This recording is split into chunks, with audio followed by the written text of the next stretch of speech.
And please join me in welcoming the speakers of the session. Thank you. Thank you. Thank you all for coming. The subject of this session is active listening. And which means that if I see any of you listening passively or, nodding off, I'll throw my water bottle at you. Oh, I won't be able to see anything. Okay. Well, it's much easier to keep my glasses on because then I don't squint like this.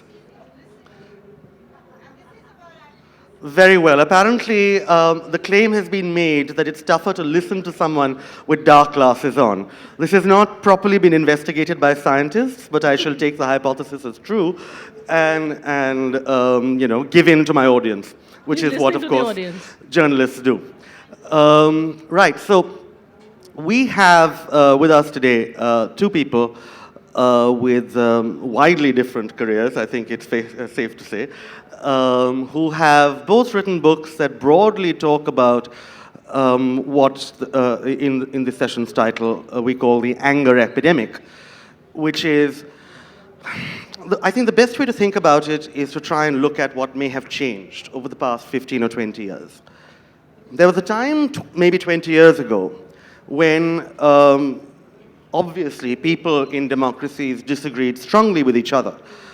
But they woke up, they opened a newspaper, they were forced to read people of opposing viewpoints, they went to work, or they talked to people who, in their daily life, or within their families, who had a varied set of viewpoints. And at night they watched pretty much the same news program at 9 o'clock that gave them a particular set of views and news stories, some of which they may have disagreed with, but all of which they sat through. Meanwhile, these people would also elect representatives to Parliament or to Congress, and representatives that they shared political views with, but representatives who would then go off and sit in Parliament and talk to each other and try and form a view, try and come to a consensus approach to the problems of the day. This was how the system was supposed to work. Over the past 20 years, we've seen various elements of this. The public sphere in democracies break down. And it may have broken down for various different reasons. The power of the mainstream media has vastly decreased. People trust it less, and therefore they're willing to look, or they desire other alternatives for their news. They're much more likely to be speaking or hearing from people who already share the same views, and therefore they're not exposed to alternative viewpoints. And finally, a lot of the representatives whom they send up to Parliament or to Congress, if you're in the United States, have a great incentive to not come to an agreement, because the moment that you seek a consensus, you are branded maybe a moderate or a traitor, and you have to immediately respond to the most extreme part of your base. So we have seen the development of consensus become paralyzed, and we have seen in our daily lives conversations become more fraught, more angry, and more intense, and far fewer agreements being reached. This is the sort of context that both the books written by Mr. Maira and by Swati Chaturvedi have tried to explore. And the way that we're going to do this panel is that I'm going to let them talk about their books and the ideas in those books for about 5, 7, 10 minutes, as long as you want, really. And maybe ask you one or two follow-up questions, have a quick conversation, and then we'll throw it open to you. Because this is something that, about listening to each other, so I guess we'll have to. Mr. Maira, would you like to sort of introduce your book and the ideas within it for a bit? Well, thank you very much, Mihir, and thank you yourselves for being here, and ma'am for your request to Mihir. What she said is, we want to look you in the eye, right? And I want to say that what I'm going to be sharing with you, which are thoughts in my book, are about the willingness and the ability to look others in the eye and see behind what is on the face, the person behind. 3-4 years ago, or more than that perhaps, when we had this unfortunate Nirbhaya incident and the waking up in society about the anger against women, not anger against women, sorry, the violence against women, as well as the anti-corruption movement. There was an ad of a coffee shop chain on television, you might recollect it, which said, this young chap, he's saying, stand up for this, stand up for that, why don't we sit down and talk, yaar? And this chain was offering free Wi-Fi as a temptation to people to come and drink coffee there. And so we have this situation in the world today where people are sitting together, but they're all looking into their smartphones and connected with something somewhere else and not looking the other person sitting on the table with them in the eye. My book is about the anger in society. My book is about the need for us to sit down and look each other in the eye and to genuinely understand each other. And my book is about the complications that the media, and social media in particular, are causing in our societies, the troubles they're causing in our societies, preventing us from understanding each other. Why did I write this book, my personal story, and then a little more about what this book is about? Some few years ago, it's 2007, I remember well, it was 2 years before I joined the Planning Commission, invited to join the Planning Commission. My grandson, who was 5 years old then, lives in the United States, visited India with his parents, and we took him around, drove him around Delhi to show him India. And this young chap sitting at the back of the car with his mother and me with my son in the front, after some time just said to his mother, he said, Mom, and we just driven past a traffic light, we'd stopped at the traffic light and driven on. He said, Mom, you didn't answer the knocking on the window. She was knocking on the window. So we all looked surprised and said, who? Wherein was knocking on the window? He said, that lady. When you stopped at the light, there was the lady knocking and no one answered her. And it's true, I realized, that at every traffic light almost in our nice developing cities, and we driving today, which we can, in nice air-conditioned cars where we can turn up the windows and shut people out, which we never used to be able to do when I grew up in the 1970s and 80s. We didn't have air-conditioned cars, they were Fiats and Ambassadors, and at traffic lights they were beggars, of course, but they touched us. They put their hands in and we had to touch them and put them back.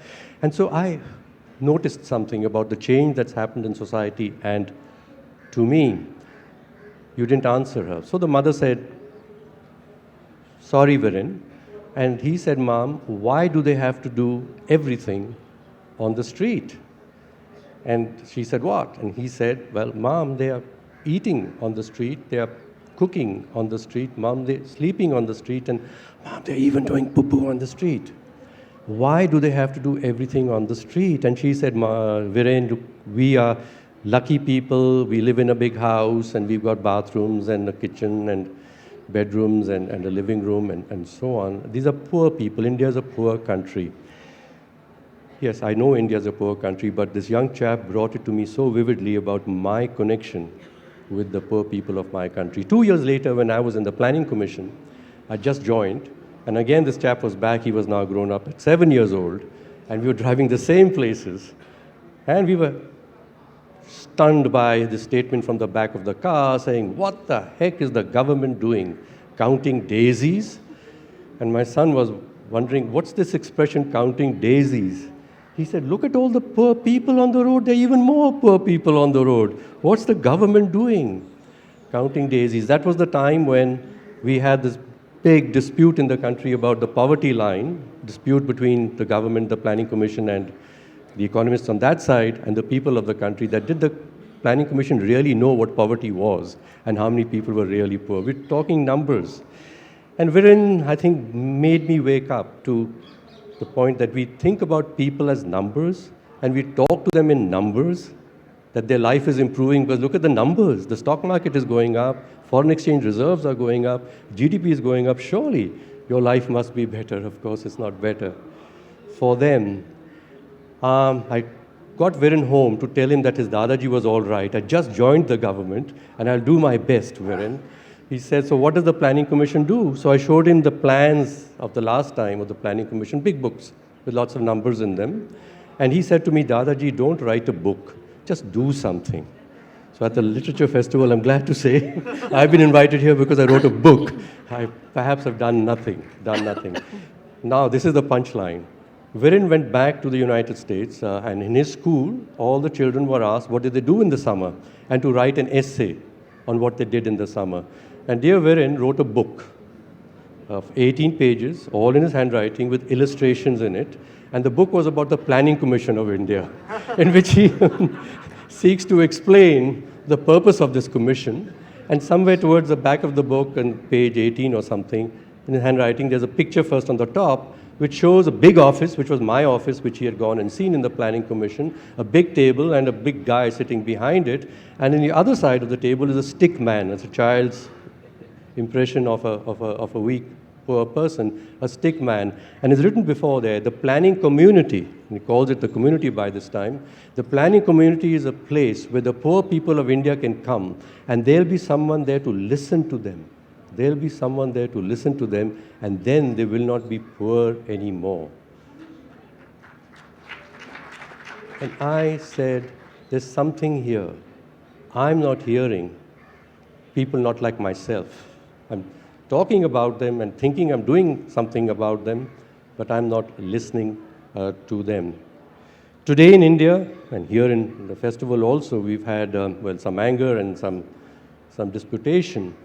National, our flag, our national anthem. Our national anthem, written by Rabindranath Tagore, is a paean to the diversity of this country. Yeah? All the states named, and Uttarakhand and Tamil Nadu, it's called Dravid, Gujarat, Maharashtra, all together. And Rabindranath Tagore got the Nobel Prize for Gitanjali, in which some lines there on which I'm going to hang what my book is about, where he says, of course, the world in which the mind is without fear. And of course, today, the world is full of fear of the other, full of fear of violence. He says, where the world has not been divided into fragments, that's what he's praying for. The world has not been divided into fragments by narrow domestic walls. Our country and many countries are getting divided within by walls between people. They are the other. They have no business to be here. And so refugees being pushed out into other countries where they're not welcome, those walls have been erected against them too. A world being divided into fragments by narrow domestic walls. Walls amongst people who don't have the same history, same religions, the same cultures. There are walls, of course, as Viren pointed out, between those who have and those who have not. We're not understanding, being able to work together. We don't listen to each other. That's the state of the world.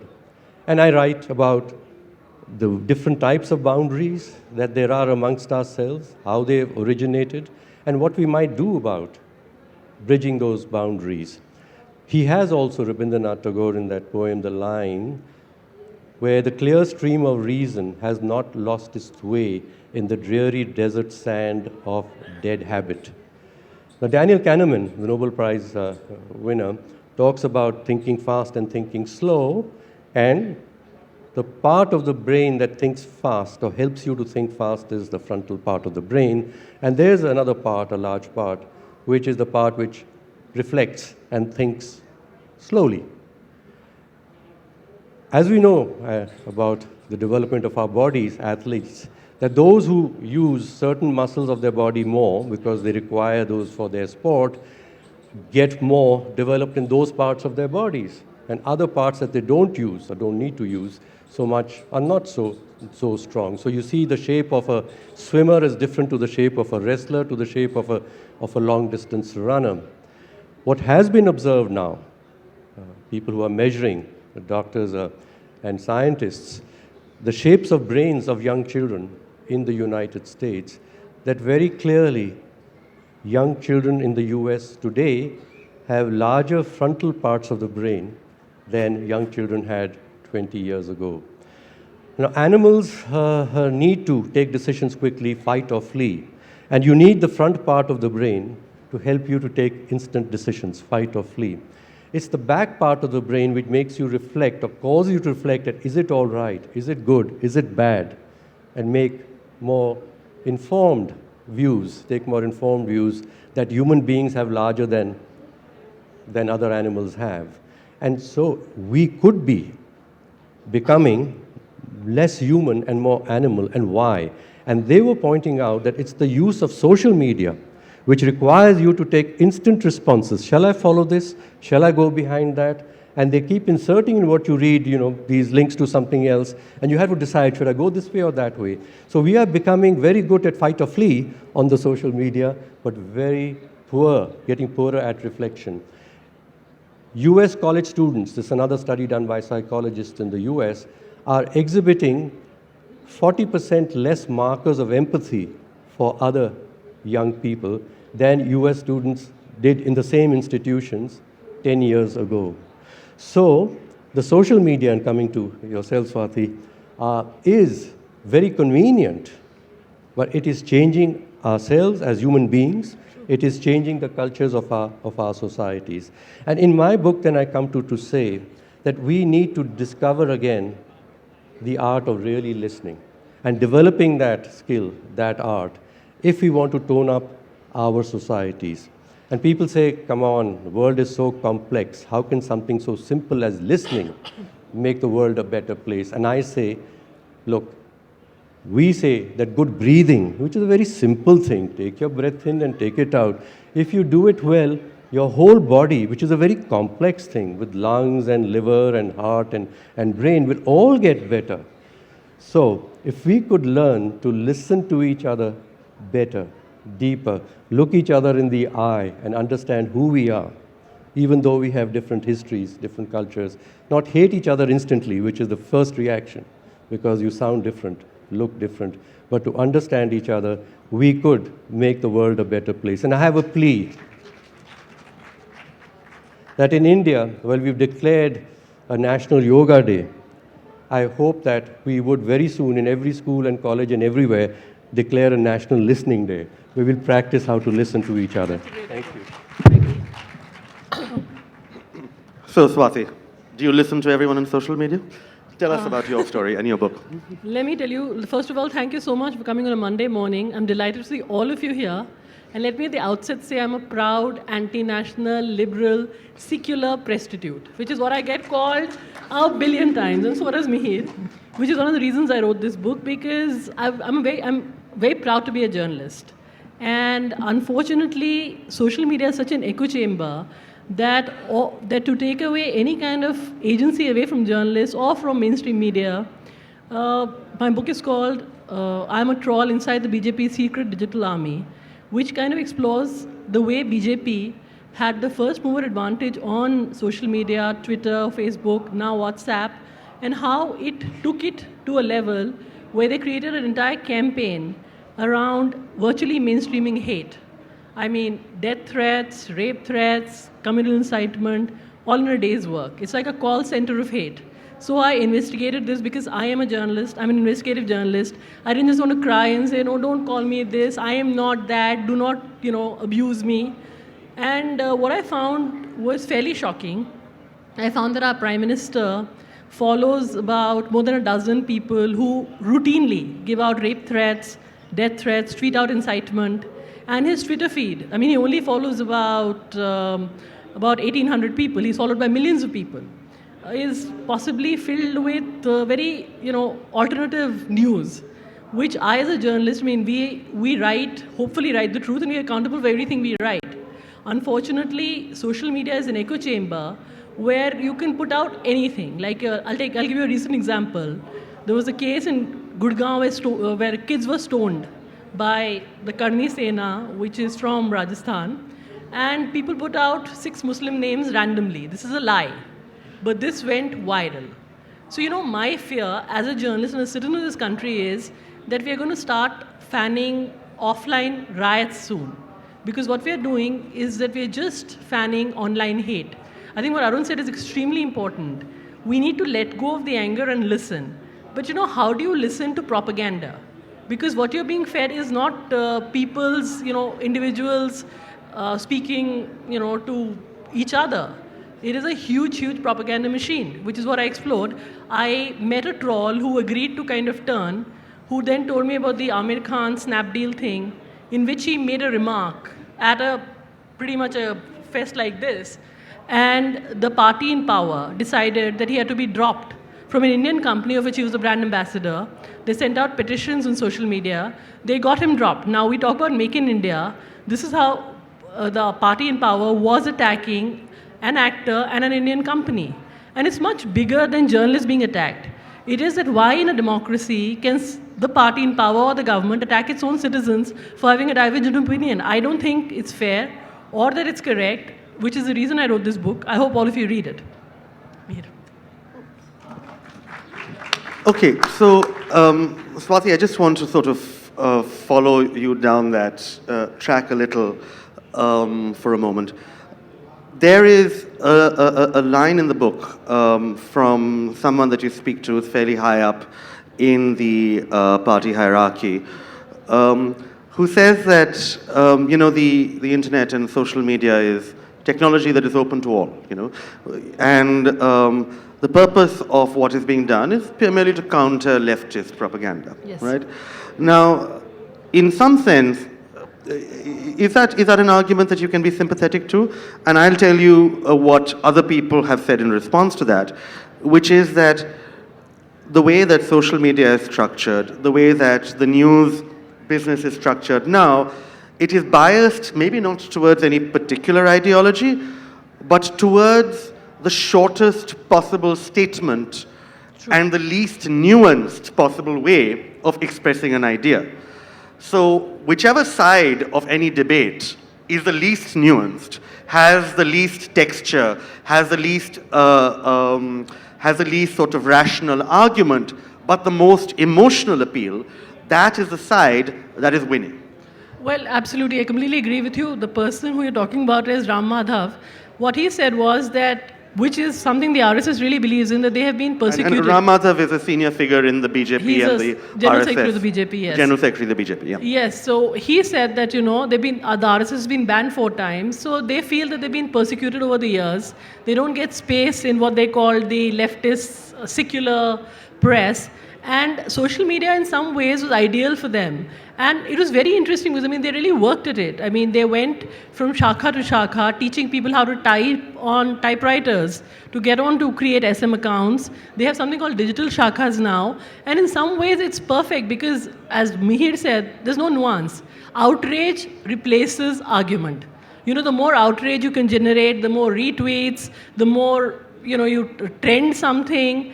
There is no debate. It becomes like tweets are paid for. They are, which I found in the book, that you get paid per tweet, and you tweet at certain times. And the most interesting thing is that in Thailand, there's a little village which trends everything the BJP writes. So it's all paid for. It's like a call center. You go 9 to 5, you tweet out hate and come back. It is again the banality of evil. So, Mr. Maira, there's a question that sort of Swati asked, which was, how do you listen actively to people who, just want to express hate for you? And, I get a reasonable amount of trolling on social media. I have no idea why. I'm a very nice chap. But frequently people ask me, do you read all these things? And I always do. I don't, I've never blocked anyone. I listen to all the people on my feed, though, let's say 75% of what they're saying is rude remarks about, my background, my religion, the fact that I don't have any hair, etc., etc. These are of equal status usually in the responses. So how is it that we can be more active and engaged listeners with people who do not actually want to tell us anything except that they dislike us? Yeah, so the question to ask is, do you dislike them? No. Well, not before they start insulting my baldness. After that, I'm not very fond of them. Why do they want to insult you? Because I think they see me. I mean, it's quite. The truth is that I don't need to understand their motivations much further. Why don't you want to understand Because them? I already do. I have. If you've followed them for 7 years, there's not that much depth to their anger anymore. Do you think they understand you? I think that there is indeed no equivalence here. There is Right. no equivalence between me having struggled and ultimately succeeded over the course of many years to understand, by and large, what motivates them and what the ideas that they hold dear are, and their refusal to do the same thing with me.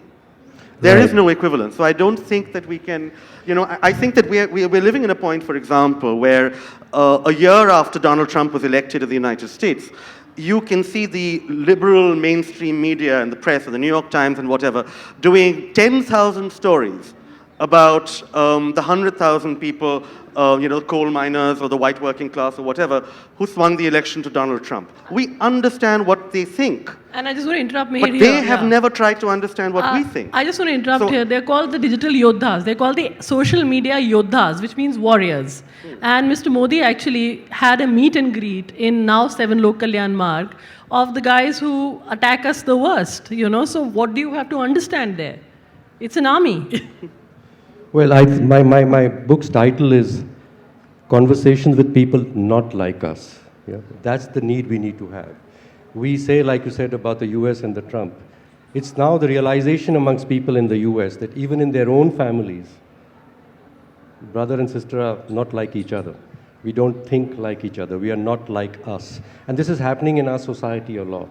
I notice people who grew up like me, went into corporations like me, were directors of corporations like me, retired like I have, and I think we've been brought up the same way. But I found when I was in Mashobra, in fact, beginning to write this book, Listening for Well-Being, that my new neighbor who comes into this apartment, the next apartment in Mashobra, introduces himself and says, I know you, you might know me, I've retired from some big company and so on, and I'm going to be spending my time here and writing. So I thought, very good. What are you going to write about? And he said, I'm going to write about the problem with Muslims. So I got stung, My book was going to be something else. The problem with Muslims. So he saw it in me. He says, you see, my family, he said, his family, were refugees from Pakistan, so we know all about the Muslims. Now, my family was also refugees from Pakistan and suffered quite a lot. And yet, I felt like writing a book about understanding the trauma that the Muslims are going through, actually, in our own country. I want to listen to them. So yes, it's about listening to the Muslim. But here, I found it difficult to carry on the conversation with this guy. But I told myself later, look, he grew up like me. So what happened in his life, in his thinking, that made him think quite differently to me? So maybe it's like the Trump situation, we need to listen to people who, for some reason, have got another view. Now I can see Swati is getting upset. When you're being lobbed bombs, I'm saying here, it's like I'm all for Trump and him. FOE. Look, freedom of expression is my bread and butter. But how do you listen to somebody who sends you very graphic rape threats, which I can't share with the Charbagh audience? And not once, but I get 200, 300 notifications every single day. And the point is that even if you complain, look, the US has the most free speech laws in the world. Even they act on actionable threats. I am not for any kind of censorship because freedom of expression is my bread and butter. But what about incitement? What about rape threats? What about death threats? Why can't at least some action be taken? Now Germany has a law on, hate speech. What do we need to do? We need to take it further than just saying, listen to them. We already know what they're saying. They're telling us we want you to die. But Swati, in some sense, what Mr. Maira is saying is that we do need to work on figuring out why they want us to die. And it might help us to survive. This is basic evolutionary stuff. And but isn't that really what your book is about? Your book is, in fact, part of the project that Mr. Maira is trying to lay out, which is, who are these people? Where do they come from? Why do they have this sort of push to devote their lives and their time to going after random people who they detest on Twitter? And you have in the middle of your book, you had 3 interviews with 3 sort of representative trolls who were doing the bidding of the BJP. I think this was a couple of years after the Modi election, so but they were still working for the party. And could you tell us a little about what meeting them was like, and what you got, what you sensed was their actual stated as well as their underlying sort of emotional motivation? They were very angry. Again, I mean, they were really angry, and they felt very frustrated because they felt that they weren't getting a hearing. They had these, which I think are conspiracy theories, that, about how there was love jihad going on, that we all in the media ignore, that a lot of the things that really bother them are totally ignored by the mainstream media. And they felt that Twitter, social media, and Mr. Modi was an outlet. In fact, one said, this is going to be the first time that we're going to have Hindu rule in the country, which I found very surprising. And they didn't really believe very much in the BJP. They believed much more in Mr. Modi. In fact, the troll who identified herself and kind of turned actually believed in Achhe Din. She held chai pe charchas and so on and so forth, because she thought that Mr. Modi is going to usher in this corruption-free, we're suddenly going to turn into Singapore or whatever. And then once she started working with them, she got this, relentless feed of hate. They send messages on WhatsApp which they want to trend on Twitter. Now, WhatsApp is actually the new medium of choice because there is no editorial filter there at all. So, I mean, she couldn't take it beyond a point because she got sick of it. The amount of hate, the amount of, attack this one, their hate list they draw up of journalists, of actors, and so on and so forth.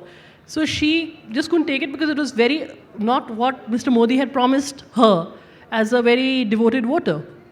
And I just want to sort of follow that story for a second, because the lady who got upset about it was, in fact, a lady, whereas the 3 people who were still with the BJP when you spoke to them, or with the BJP IT cell when you spoke to them, were men. Where do you think gender plays into this? I mean, because most of the trolls that we get are overwhelmingly angry young men. Is there something that we are not, that by and large most of us who are on the outside miss about how masculinity, machismo plays into the discourse online? For me? Yeah, for you. Sorry. I think sexual frustration. Most of the trolls I met were very angry because they didn't get enough action. Okay, not quite the way I was going, but there is a sense in which we believe that men tend to try and dominate conversations in a particular way, whether it is online or within meetings. Have you, in your book, Mr. Maira, you talk about having to organize meetings so that everyone gets a fair share and speaks to each other. Do you ever see a sort of gender issue in how you've dealt with that? It has been very much so. It has been very much so. And that, as you go back into the research done in schools all over the world 20 years ago, that girls put into classes where there were boys would find it difficult to be noticed and to stand out, because it was the norm that, well, be quiet, it's a privilege that you're in a class which is high class. So that is why the justification for having all girls classes, so that they could be themselves. But that's changing, thank goodness. We want to be equal together, not equal in our separate spaces, equal together. But Mihir, if I might take, when you said about whether women, there's a women's view and a men's view, which is a divide. Here, listening this morning to the other discussion about a phrase who wrote the book on Donald Trump. And so it points out that in the US, and here's Donald Trump, who's completely brute against women and thinks and talks about them like that. And yet, in the election, as he said, almost a majority of women voted for him and did not vote for Hillary Clinton, who's a woman and standing up for women's causes. So there are other fault lines, and that's the fault line you were pointing to. There are other fault lines, which are other fault lines. There are absolutely other fault lines, and it is a shock, I think, to most people to discover that almost a majority of women in the US voted for Donald Trump. But of course, the moment you break that down by race, it goes away. Yeah. Because 90-something%, 94%, I think, of African American women voted for Hillary Clinton. But unfortunately, particularly the sort of suburban white female voter that was supposed to turn out for Hillary Clinton either did not turn out or voted largely for Donald Trump. So yes, there are multiple cleavages in our society, and gender isn't the only one. Swati, since we're talking about these cleavages, isn't there a sense in which a lot of the people who are trolls or work on the the IT side for political parties in the BJP and the RSS in particular, they feel that because they are maybe less connected, less well-off, not from major metropolitan centers, they don't have an influence on the national discourse. And this is their way of equalizing their position with, people like you and me who may be sitting in Delhi. Yes, a lot of them say that, but just to add one more thing to what you'd asked me earlier, the RSS is virtually like an all-men's club. They have something called a Durga Vahini. So by and large, most of the people who are from the RSS, who are on social media, are working for them as their yodhas are men. But yes, you're absolutely right. They feel that their voices are not being heard. They have serious issues. They have issues about, people coming into India. They have issues about the fact that minorities, they feel, get a much better deal. They feel that Hindus don't get enough recognition in their own country. But I'm confused, Swati, because I don't watch that much news television anymore. But every time I turn on news television, it is Hindu khatre mein hai.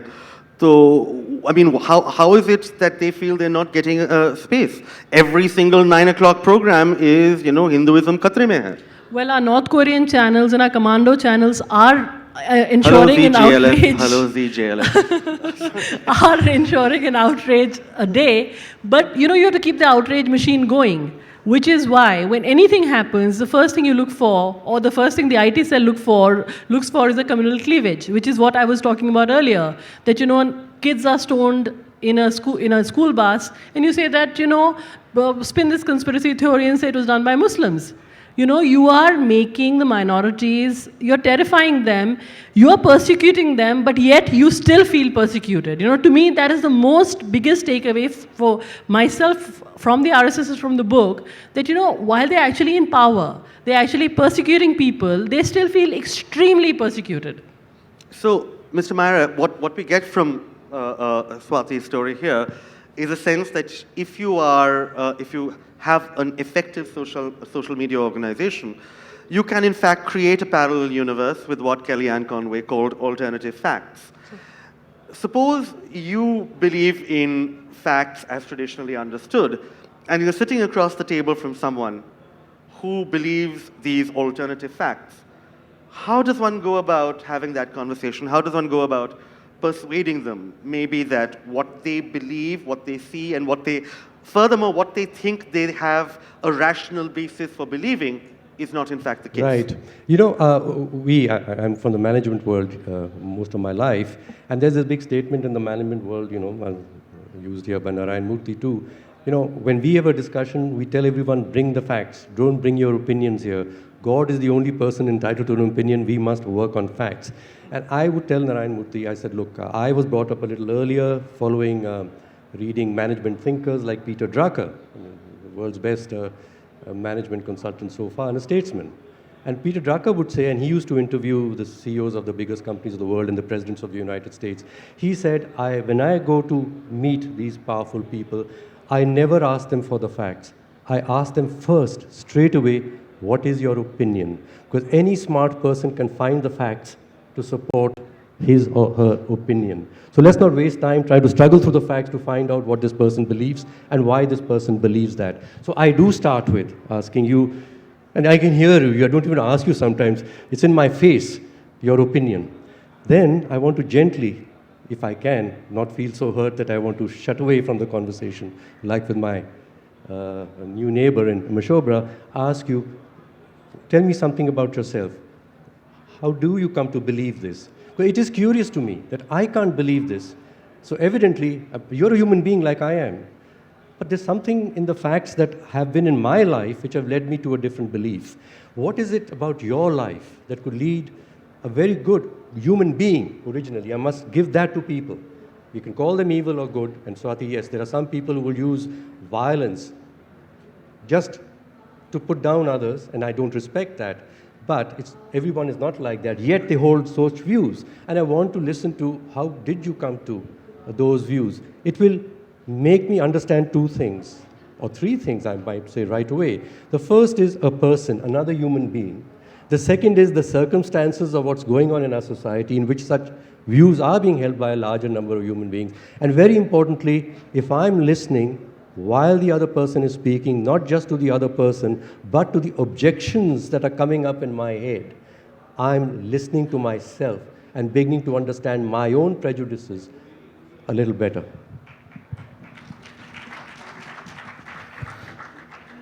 I want to sort of throw this open to the audience at this point because I promised you chaps we'd listen. However, we're not going to listen for very long. If you have questions, we're willing to take them.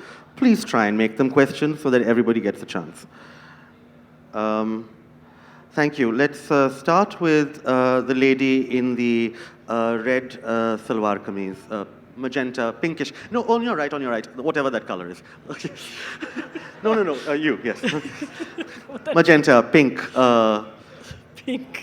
बहुत बातें हो गई मुझे आज तक समझ में नहीं आया भारत एक धर्मनिरपेक्ष राष्ट्र है लेकिन हम हर जगह जाते हैं हमसे सबसे पहले पूछा जाता है आपका धर्म क्या है हमारे यहाँ जो भी नियम कानून बनते हैं जो भी बेनिफिशियरीज बनते हैं that are on basis of dharma right हर फॉर्म आप भरेंगे किसी भी सरकारी योजना का पहले आपको अपना धन बनाना होगा नहीं बताते it's incomplete why it is so it is a big question जब भारत एक धर्मनिरपेक्ष राष्ट्र है तो एक भारतीय नागरिक होकर हमें वो सब अधिकार क्यों नहीं मिल सकते बिना हमारा धर्म जाने बड़ा अच्छा सवाल है और अब तो आधार भी आ गया है अब आधार के बिना कुछ नहीं हो सकता एंड सेकंड मोर क्वेश्चन हम ये बोलते हैं there is BJP sarkar there is Congress sarkar मेरे ख्याल से there is Bharat sarkar there is no sarkar of BJP no sarkar of Congress all assets are of our country the sarkar should be of Bharat ये कैसे हो सकता है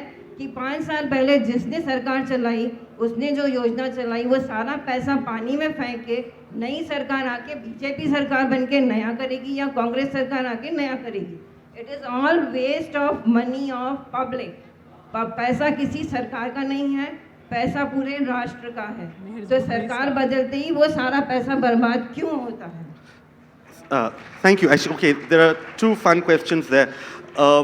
पहले तो ये राजस्थान का this is particularly problematic in Rajasthan के 5 साल के लिए somebody runs this state and they have some good ideas, maybe some bad ideas, some good ideas. सरकार बदल लेते हैं and then the next guys come in and they dump everything. This is inexplicable and I think that it is fortunate in fact if you look at, we may not agree for example with Aadhaar, but this is an example of where Modi or even Manrega, where Modi has come into power and picked up some of the ideas of the previous administration and run with that. So shayad ye badlega going forward. On your first point, let me tell you guys a story that's about a friend of mine. Well, it's not actually about her, it's about her father. And she was born, I mean, she's my age, so she must have been born about 40 years ago. And she was born in Calcutta. And her father was sort of a rationalist, free thinker, atheist kind of person. So he went to the Calcutta Municipal Corporation to register the birth. And you know, he's filling up the form and there he saw written there, religion. And then in full sort of innocence, or maybe out of mischief because he was that kind of man, he looked up and he asked, you know, this set of bureaucrats, and this was Calcutta 40 years ago under the left. You can imagine how many bureaucrats there were and how little they were doing. So he looked up and he asked them, you know, they're asking for the baby's religion, but, you know, she's a baby, so she hasn't made up her mind yet. And so what do I write? So there was a big sort of this thing. He said, no, but what are you? So he said, you know, I haven't made up my mind yet. So there was this, you know, this was complete chaos in the bureaucracy. And eventually, right at the back, there was one guy, you know, older gentleman reading Ganashakti, you know, with his feet up, a little bit of tea. And clearly, you know, you could see the conversation being escalated further and further up the chain to the guy who can really solve the problem. And eventually, after about 15 minutes of panicked discussion, You know, this guy moved his paper slightly and said, write others. So there you go. The answer is others. But unfortunately, no, I want to just add one thing. You can write others, but we also have the Hadia case, where a girl, a 24-year-old girl, was being investigated by the National Investigative Agency for getting married. So, what you're saying is a huge deal. Next question, please. Let's move to the front. The gentleman in the front. Thank you, ma'am. We may come back to you if we run out of questions. Thank you. Hello, good afternoon, sir. Sir, I was actually gathering information about you on Wikipedia, which is why I was on my mobile phone. Yes. Sir, my question is that social media has emerged since 2010s, and this is the decade of social media. And there's so much negativity that's being spread, that's inherently being spread. Then how is it being widely accepted as a tool for medium and communication? Like, why is the problem with TV, and how has social media emerged such largely and so, and it's so negative? So why are people accepting it as a medium? I've done a fair amount of research into that. Naturally, I am concerned that we need to have, as you said, formats of discussion in which people can really converse and listen to each other. And I'm very concerned, as you are, that the format of discussion on social media doesn't encourage listening at all. It's something to do with the medium itself, okay? What is the nature of the medium? It enables you to connect with anything, anywhere. That's the beauty, and we loved it. And we said the world is going to become one world because we can connect with anything, everywhere, anywhere. But we do have the limitation which I pointed out. We cannot pay attention to too many things at one time. It's a physical limitation. And so we are forced to make choices. And so what do we choose is what Mihir pointed out, things that I feel comfortable with. So, and now the social media uses that, because it's a business. It wants to sell more advertising, it wants to lead you to being tempted to buy things that you're likely to buy. I'm saying opinions that you buy, but more, it's also stuff that you will buy to do that. So it is putting you back into your own chamber of not opening your mind, rather closing your mind with people who think like you, follow you, you follow them. It is creating more gated communities. These are intellectually, emotionally gated communities, which we see otherwise in our sort of physically gated communities, as we are worried about the violence that might hit us because, well, we liberal people are different to the other people to do that. So what do we do about it? There is a possibility. Every new technology has a potential for good as well as for bad. So just like nuclear energy could be clean energy and sustainable energy, but the world has been struggling since nuclear energy was released on how to regulate the damn thing, Even for peaceful uses, it blows up and creates radiation problems. So social media emerged as the savior of the world, and we are now trying to put the genie back in the bottle and saying, well, how are we going to manage this thing? Now, this conversation on how to manage this technology, social media, cannot be done on social media because you have to listen to many points of view. And it cannot be done in the regular media because regular media has also become a business.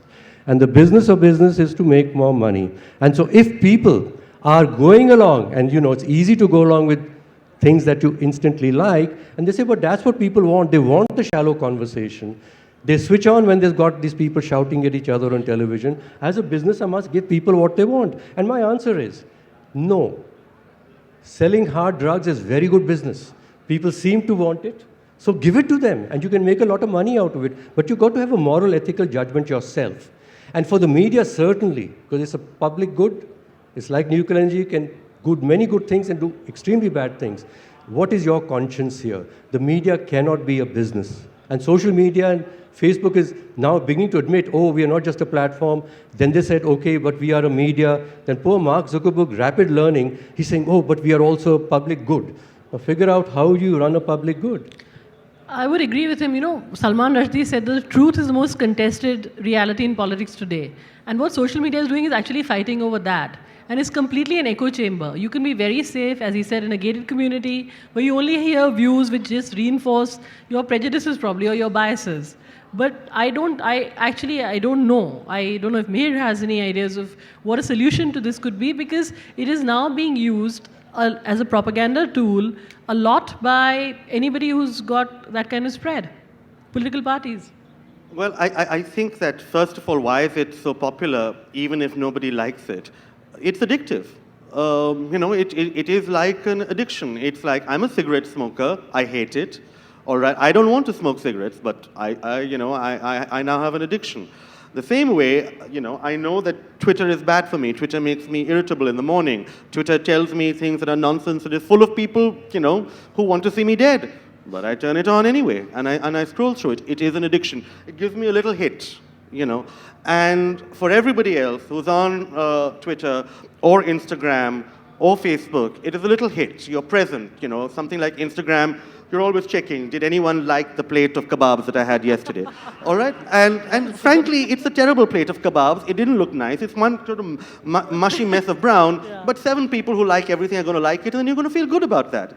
And because apparently the rest of your life doesn't give you the same kind of happiness. Your endorphins don't get going. That 7 people liking your Instagram post does.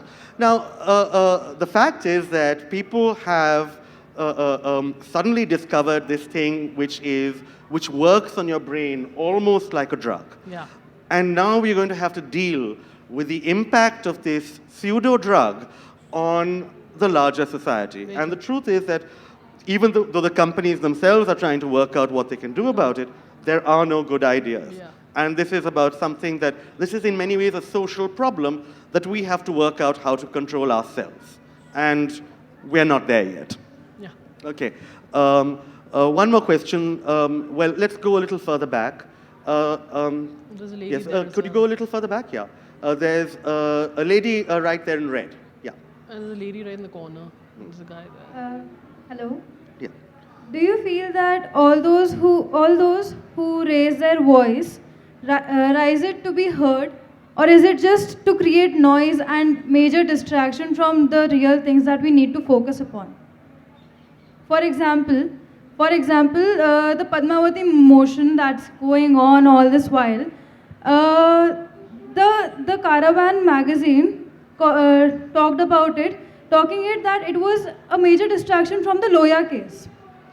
So there can be a big, possibility that some people raise their voice to create a major distraction from the reality that we need to focus upon. I would agree with you. It's called headline management. Arun Headline Shourie management, huh? Arun Shourie actually said this to me in an interview, that this government is brilliant at headline management. It can't manage events, so what it does, it has very complicit media, almost cheerleaders who manage headlines for it. And I think that's what's going on, especially with the Padmavati case. Well, I think that, if I may follow on from that, the idea essentially frequently is, and this actually dates back to before social media. Back in the 90s, for example, in the US, politics used to be organized around who would dominate a news cycle, a 24-hour news cycle. And if you had something bad that you knew was coming out, on Friday, then you try and find something else that would make people share attention. Because the notion is, okay, everybody only has this much, mental space. They only have these many hours in the day with which to devote to current affairs. If we give them something that is more of an emotional hit, all right, like for example, oh my God, they're banning a Deepika Padukone movie and they want to cut off her nose, you can stop them thinking about another slightly more complex problem, such as, is it the case that possibly there is something mysterious about the death of a judge who was investigating a senior politician? All right? So you have one is much tougher to think about than the other. So it's easy to manage the headlines. So I think that's probably a large part of what is going on, though it's not unique to the social media age.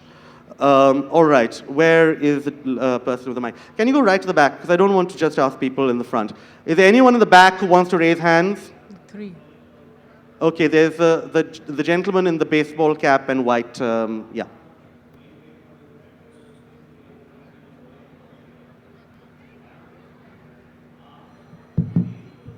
Hello. Yeah. My question is just on the social media and just normal media. Like we can say that when we go to social media, if you just follow something or just forget about liking or commenting, we just see a post. Okay. After a moment of while, you can see all of these about those posts only, things similar to those. Okay. So it's just creating a chaos about that. Same goes to the media about that. The headline thing we just told about, Okay, for a while we can say a few years ago there was just ghost, everything about ghosts. Nowadays it's about controversies, everything about Hinduism, Muslims, and after a while it changes within a span of 3 to 4 years. Okay, is it there a way like we are going to change? Like we can't hear to the people or to read about them if we just like something or read something about them and continue reading about those and not any other thing. It just if we listen to a lie many times, it became the truth. Did you hear anything about Hindus and Muslims in before 2014? Why is it suddenly the biggest story that we have? Mr. Maira? Yeah, so you must be always curious about why has something become a big thing for some people? Why has Trump become such an important person for many Americans? So this reflection on what is happening which seems strange to you and wrong to you, that is why you start waking up to it. And I think you can't just attack it yourself because you're back then into the worst way of having a conversation. You feel attacked, you attacked. So we got to come down to sitting down here and let's have a chat. And in the chat is, like I said, first listen to the other before you want to speak about your view. So just to sort of answer the basic question, how do suddenly, you hear about one thing and then you're hearing about something else? First of all, this is not unique to social media, right? This comes from how the news media itself operates, and it's not necessarily because it is a business. When I worked in a newsroom in the UPA years, when Anna Hazare was fasting, you could see the dynamic in a meeting. Lots of newspapers and TV channels have news meetings. So people would come with lots of ideas, and then they'd discuss them, and the editors would sit there and say, this looks interesting, this will get this much coverage, blah, blah, blah. And what people were thought were the fun stories, the stories that would get a response, the stories their readers would like, the stories, iske saath bhagenge, right? That kind of thing. At that point, it was all corruption, because all the conversations were about corruption. So the stories about other things, for example, the problems about that people foresaw with Aadhaar, those tended to get buried, and everything about corruption would be put on the front page, 5-part series, blah, blah, blah. The CAG found this. All right? So that was, because that was what we believed, groupthink ho jata hai. You don't need social media to create groupthink. You can have that in small meetings. You can have that with people sitting in the same organization for a long time. So at that point, it was, okay, let's talk about corruption. Now it is, okay, Hindu-Muslim stuff is what people are really interested in. So it doesn't have to be social media. The mainstream media itself, it may think it's doing its job. It's not. When it's not. It's just not. feeding people what they want to read. So there's a self-fulfilling there's momentum that gets built up just over time, and so suddenly the main narrative of the country seems to change. Be skeptical. Basically, I mean, as somebody who works in that field, I read newspapers very skeptically and purely to think, acha, this story may be correct, but let me see in the story who's been quoted, why have they been quoted, what evidence has actually been provided, and if I read 8 stories about the same thing, does it seem to me like this is actually as big an issue as people are saying it is? What is the data behind it? Always go to the numbers. And that's how I survive. Okay, next question, please. There is... the two gentlemen there. Yes. There are people on the right, actually. Yes, we haven't asked anyone on the right. Can we ask the lady in the salwar kameez? Long time. Yeah. I'm wondering whether the media realizes that much of what is happening on social media is because of what is happening on our TV news and on our newspapers.